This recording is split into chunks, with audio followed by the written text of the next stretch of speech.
El Concilio de Trento ha terminado. 250 padres han redactado las directrices para la reforma de la Iglesia, que estarán en vigor durante 4 siglos hasta el Concilio Vaticano II. La reforma activada en Trento encuentra en el Papa Pío V a un hombre fiel y leal a las directrices que el concilio había dado. Dominico, íntegro, hombre piadoso, concreta con sus acciones la reforma pensada en Trento. En 1566, siguiendo las líneas maestras del concilio, publicará el Catecismo Romano, que se convertirá en el texto con el cual gran número de fieles aprenderán la doctrina católica. En 1570 publica el Misal Romano para la celebración de la Santa Misa. Su rigor y su fe relanzan a la Iglesia, en la que surgen cada vez nuevas vocaciones. Con Pío V, San Pío V, la figura del sacerdote salta al primer plano. Incluso la Madre Teresa de Calcuta nos lo recuerda. Sacerdotes santos harán una iglesia de santos. La Iglesia reformada en Trento encuentra nuevo empuje, nueva credibilidad. Y cuando en 1570 la isla de Chipre es conquistada por el ejército islámico, Pío V puede solicitar ayuda a toda la cristiandad. Precisamente porque la Iglesia reformada en Trento tiene una nueva credibilidad para unirse en la defensa del corazón de Europa. En 1571, en Lepanto, la flota naval cristiana, con los galeones construidos en Venecia, vence a la flota islámica. El Mediterráneo recupera la paz para que los mercaderes y las ideas puedan cruzar de una orilla a otra con serenidad y tranquilidad. En su momento, Lepanto significa la derrota de quienes deseaban un Islam militarizado que se impusiera con las armas, que fuese imposible la convivencia pacífica entre las creencias. El Islam armado es derrotado. El fundamentalismo no gana nunca. Las armas no pueden imponer una fe. En esta derrota está también la victoria del concepto de democracia, en el que caben tanto la tolerancia como la reciprocidad. Es decir, la posibilidad de que otros credos convivan con el propio, así como que se permita llevar signos y disponer de lugares de culto abiertos en los que manifestar la propia fe. El modelo de obispo que nació de la Reforma de Trento tiene ciertamente como ejemplo a San Carlos Borromeo, de la diócesis de Milán. Una de las principales indicaciones del Concilio de Trento fue que en cada diócesis se fundaran seminarios para la formación de nuevos sacerdotes. Es el año 1564. San Carlos Borromeo funda el Seminario Mayor siguiendo la Reforma de Trento y relanza la necesidad de que el obispo esté cerca de sus sacerdotes. Durante la peste de Milán de 1576, San Carlos Borromeo permanece cerca de todos sin preocuparse del contagio. El santo mismo cura a los apestados. Muere a los 47 años. En 1584 es enterrado en el corazón de la Catedral de Milán, en una capilla realizada íntegramente en plata. San Carlos Borromeo es un ejemplo concreto de lo que significó para la Iglesia la Reforma de Trento, volver a acercarse a todos. Ya no una jerarquía con sus privilegios, sino un pueblo de Dios único, unido por sus pastores. El viento benéfico de la reforma del Concilio de Trento invade y traspasa toda la Iglesia, que encuentra un nuevo empuje, pero sobre todo encuentra la unión de todo el pueblo cristiano con su Iglesia. Roma se convierte en cruce de caminos de hombres y mujeres santos que acuden a Roma para recibir del Papa el impulso con el que continuar su misión. Ya hemos visto a diferentes personajes en esta historia de la Iglesia. Recordamos entre todos ellos a Ignacio de Loyola, pero no podemos olvidar que en Roma trabaja también otra gran figura, San Felipe Neri, el cual funda un oratorio donde se forjan y fusionan importantes personalidades. Lugar de oración y de encuentro, en este oratorio romano se formará San Camilo de Lelis, fundador de la Orden de los Hospitalarios.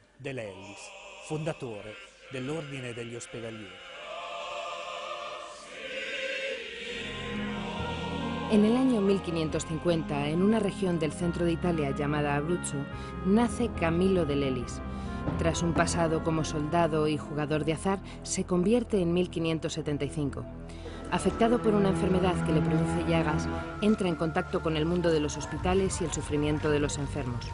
En el año 1584 es ordenado sacerdote. Aquí, en Roma, en la pequeña iglesia de la Magdalena, estará el centro de su gran comunidad. En 1586, el Papa franciscano Sisto V aprueba la Compañía de los Ministros de los Enfermos, sobre la que se fundará la Orden de los Padres Camilos. San Camilo de Lelis, tras la conversión, se sintió profundamente impresionado por la forma en que eran tratados los enfermos y decidió dedicar su vida a tratar de mejorar esa situación. Decía que el conocimiento de Dios siempre llevará al amor de Dios, y si el amor de Dios es verdadero, siempre llevará al servicio. San Camilo atendió a las necesidades de su época con un espíritu extraordinario. Nosotros, en la actualidad, tenemos que tener ese mismo espíritu, el mismo entusiasmo por las cosas de Dios, por el pueblo de Dios y por aquellos que sufren que tenía San Camilo. Pero no podemos hacer lo que hizo él hace 400 años. Tenemos que responder a las necesidades actuales. Camilo no ha descubierto nada nuevo. Se dio cuenta de que había una parte del mensaje de Jesús que se había descuidado, es decir, su amor, una inmensa compasión por los enfermos. El ataque a la Iglesia Católica comienza dentro de la misma Iglesia por parte de un fraile como Lutero. Y la respuesta, el Concilio de Trento, la reforma del Concilio de Trento, tiene como objetivo también empujar a las grandes órdenes religiosas para que redescubran y revivan las enseñanzas de sus fundadores. En Ávila, España, en un gran monasterio de monjas carmelitas que, como en otros lugares de Europa, se habían alejado de su propia regla, aparece Teresa de Jesús, Santa Teresa de Jesús. Como Santa Catarina de Siena, será nombrada doctora de la Iglesia. En un pequeño monasterio refunda una comunidad de monjas carmelitas que revive la antigua y austera regla de la orden, basada en la oración y la fidelidad a los orígenes, hasta el punto de que las últimas palabras de Santa Teresa de Jesús serán: finalmente, Señor, muero como hija de la Iglesia. La experiencia que vivimos hoy en día aquí en Roma tiene raíces antiguas. Quizá la palabra de Dios puede ayudarnos a comprender su sentido. En el desierto preparad el camino al Señor. Este grito profético de la Escritura ha alcanzado e interpelado el corazón de muchos hombres y mujeres a través de los siglos hasta nuestros días. En efecto, hoy también el Señor llama a preparar su camino en el desierto y llama a algunas para que lo busquen en el silencio y en la soledad, para realizar un éxodo hacia ese desierto que libera y despoja de todo lo que no es Él o lleva a Él. Hoy como ayer, con la ayuda del Espíritu Santo, el Señor sigue atrayendo a algunos al desierto para hablar a sus corazones. Les llama aparte para que permanezcan con Él, meditando día y noche su palabra. En este desierto, el pequeño signo de nuestra vida es llamado a vivir para dar fruto. Entramos en el misterio pascual de Cristo, que murió y resucitó para que todos tengan vida y la tengan en abundancia. Mientras que a nuestro alrededor parece que crece en la indiferencia hacia Dios y el Señor parece el gran ausente de nuestra vida, Él sigue creando espacios propios, una clausura desierto en la que Él es el Señor, el tesoro escondido por el que vale la pena vender todo. El jardín que puede florecer porque está habitado con su presencia. Hemos sido llamadas a estar siempre con Jesús, pero también a estar ante Él, en nombre de todos, para que unidas a Él podamos interceder por los hermanos.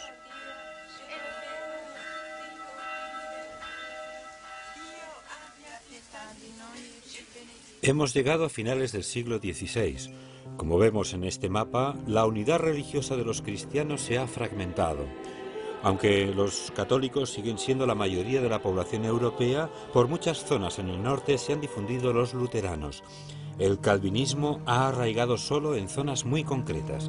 En Francia, las tensiones entre católicos y calvinistas, que aquí se denominan hugonotes, desembocan en una terrible masacre en la noche del 24 de agosto de 1572, la noche de San Bartolomé, en la que fueron bárbaramente asesinados 20.000 inocentes.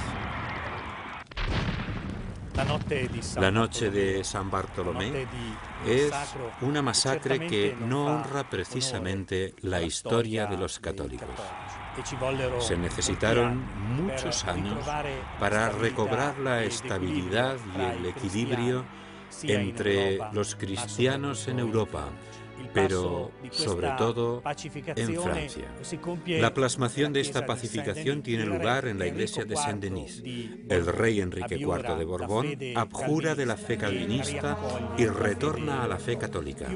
Más al norte, en Holanda, en 1618, tras una larga y agotadora guerra entre las diferentes facciones, el país escoge el calvinismo. Y bajo el influjo del pensamiento calvinista en Inglaterra nace la corriente puritana dentro del anglicanismo que, perseguida, deberá abandonar la isla para encontrar su hogar en América del Norte. Pero, como hemos visto en el capítulo anterior, la Iglesia Católica es misionera. Entre los hombres santos y grandes que podemos recordar, hay un nombre que destaca.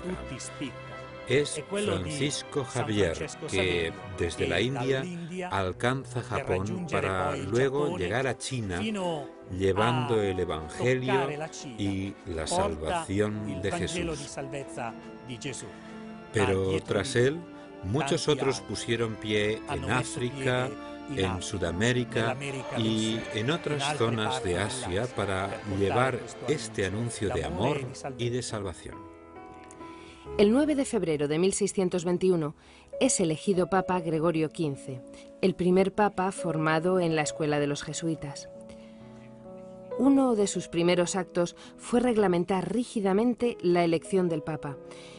Y el segundo, no menos importante, fue la fundación de la Congregación de Propaganda Fide el 6 de enero de 1622, con la bula Inscrutabili, que se firmó el 22 de junio de 1622. Será también Gregorio XV, con su gran espíritu reformador, quien canonice a Teresa de Jesús, Isidro Labrador, Ignacio de Loyola, Felipe Neri y al gran misionero Francisco Javier el 12 de marzo de 1622.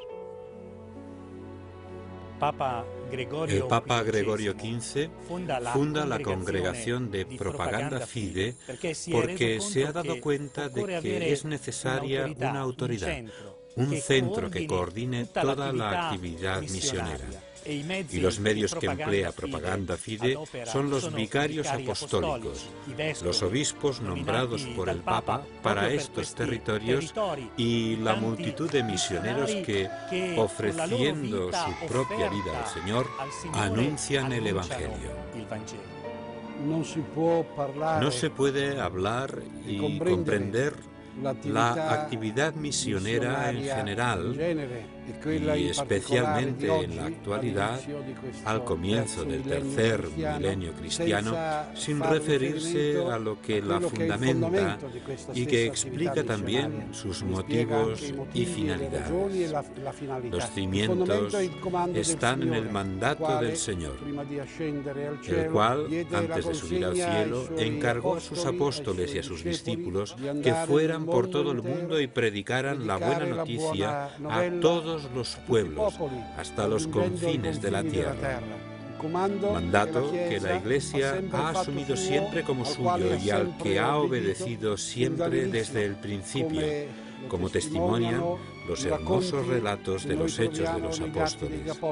La historia de la Iglesia en estos 2000 años es el testimonio más auténtico y concreto de cómo misioneros y misioneras, en respuesta a la vocación recibida del Señor, han dejado todo por difundir el mensaje de salvación a todos los hombres.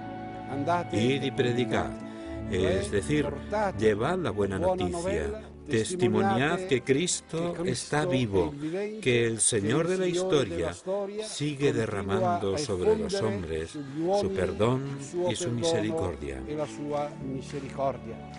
Desgraciadamente, aún en la actualidad, este testimonio se paga en muchos casos con la propia vida.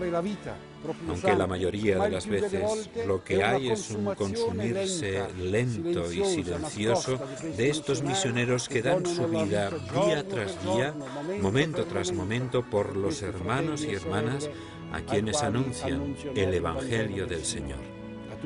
Todos estos misioneros y misioneras que afrontan en la actualidad retos y situaciones extremadamente difíciles tienen el reconocimiento de toda la Iglesia y de manera especial de la Congregación para la Evangelización de los Pueblos, encargada por el Santo Padre para que organice y coordine toda la actividad que se desarrolla en los países de misión. Gracias a misioneros como Francisco Javier, la Iglesia Católica se expande en Asia. En el Japón de principios del siglo XVII había más de 300.000 católicos. Esta creciente presencia es sentida allí como un peligro hasta el punto de que los 300.000 católicos fueron exterminados. En la misma época llegan a China procedentes de Macao 2 jesuitas, los padres Michel Ruggeri y Matteo Ricci. Lograron la confianza del emperador de China presentándose más como hombres de ciencia que como misioneros que hablaban chino y respetaban la historia y tradiciones de aquel gran país. Así tuvieron libertad para predicar. En aquellos siglos, los misioneros, sobre todo jesuitas y dominicos, se dedicaron a trabajar en dos ámbitos. Por un lado, protegían, sobre todo en Sudamérica, a los indígenas de la violencia con que eran explotados por los colonizadores. Por otra parte, trabajaban por resolver y aliviar el gran problema de los africanos esclavizados en las plantaciones. Un jesuita, Pedro Claver, ordenado sacerdote en 1616, decide ocuparse de los esclavos africanos. La Iglesia lo declaró patrón universal de las misiones entre los pueblos de raza negra. Precisamente los indígenas y los africanos son llevados a estas tierras americanas y son tratados como bestias, esclavizados de la manera más brutal. Probablemente tengamos todavía en la retina las imágenes del Papa Juan Pablo II durante el gran jubileo del año 2000, en las que abraza la cruz pidiendo perdón por todas las veces que la Iglesia en aquel tiempo no supo alzar su voz en defensa de estos pobres, de estos esclavos, y en las que también ofrece el perdón por las ofensas que ha recibido la Iglesia, incluso en tiempos recientes. Ese gesto de Juan Pablo II a los pies de Jesús es el signo concreto de la unidad de la Iglesia en la figura de su pastor, el Papa, vicario de Cristo en la tierra. Y volviendo a aquella época, la figura del Papa tiene en el cardenal jesuita Roberto Bellarmino a su incansable defensor. Durante 30 años, los estados europeos se han enfrentado hasta concluir con la paz de Westfalia en 1648. Este periodo ve el ascenso de Francia como potencia a costa de España. Y precisamente a partir de 1600, en Europa se instaura un nuevo modelo de poder. Es el poder absoluto, como lo definió Luis XIV en 1665. El Estado soy yo. Este modelo de poder absoluto, el absolutismo, dominará durante más de 100 años la escena política europea y será el origen de una agresiva y violenta reacción que veremos en el próximo capítulo de la historia de la Iglesia Católica. Se llamará Revolución Francesa.